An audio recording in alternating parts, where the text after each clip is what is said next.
Mga netizen ang nagtatanong kung bakit nalista sa most wanted and top 7 pa ang asawa ni Chito Miranda na si Neri Naig. At isang pulis nga ang nag-explain niyan matapos itong ma-interview ng bilyonaryo. Well, ayon sa pulis, nakasama sa most wanted list itong si Neri Naig. Ito daw ay depende sa bigat ng kaso. Usually daw ang mga nakakasama dyan ay rape, criminal, yung mga gumagamit o matinding pagsangkot sa gumagamit ng pinagbabawal na gamot at syndicated stapa at depende nga dun sa gravity o bigat ng kasong kinakaharap. Lumalabas na ang 39 na investors na nag-invest sa clinic kung saan si Neri Naig ay isa sa nag-endorso nito ay nakakulimbat ang nasabing Dermacare Clinic ng halos sa abot 1 bilyong piso. Matatandaang inihayag ni Chito Miranda ang damdamin sa pagkakaaresto sa asawa at ayon sa kanya, hindi nakatanggap ng pera ang kanyang asawang si Neri Naig at ito ay natanggap lahat ni Chanda.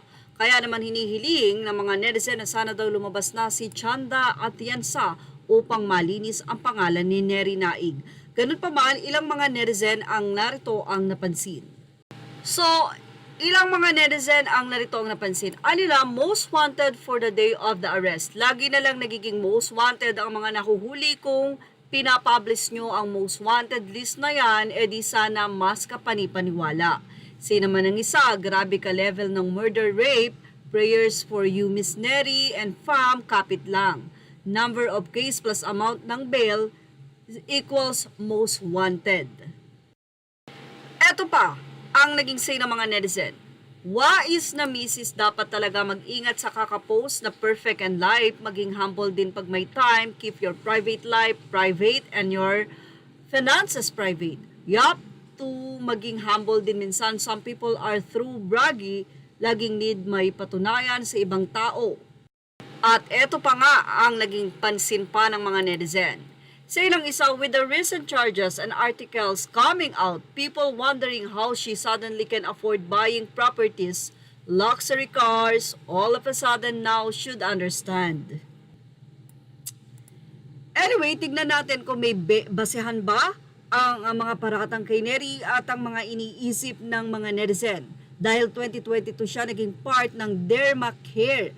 At narito nga, it was June 2022 when Neri announced on Instagram that they bought the Baguio property. Ito na nga po yan. Update pa to ng GMA. Neri Naig bumili ng bahay sa Baguio. Yan po ay 2022. And then, yate, Neri Naig gift kay Chito Miranda. Ipinakita pa ni Neri Naig ang nasabing yate na hindi naman daw ganun kaliit pero mas malaki ito sa speedboat, parang ganun dahil meron itong kwarto, kusina at living room. So ang nasabing yate na ito ay binili din year 2022.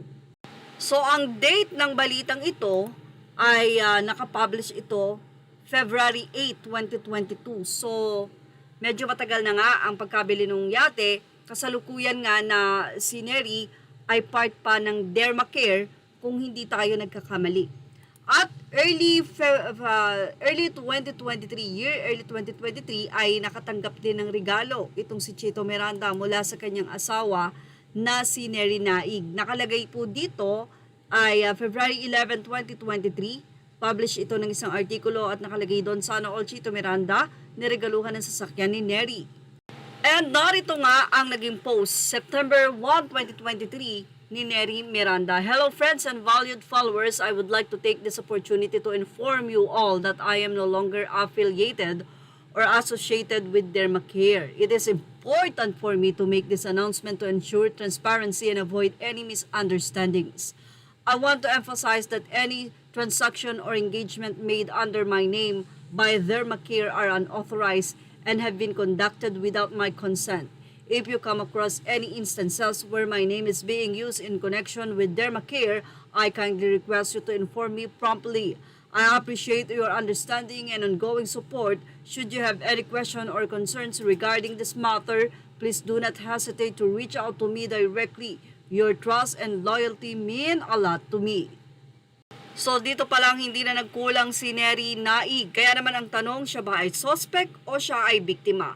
But anyway, kung sakasakali ay kayang-kaya naman ni Neri na bumili talaga dahil mayroon pa siyang ilang mga business. Ang Amore, meron pa siyang Tagaytay Breakfast and Beyond. So yan, mga business ni Neri Naig.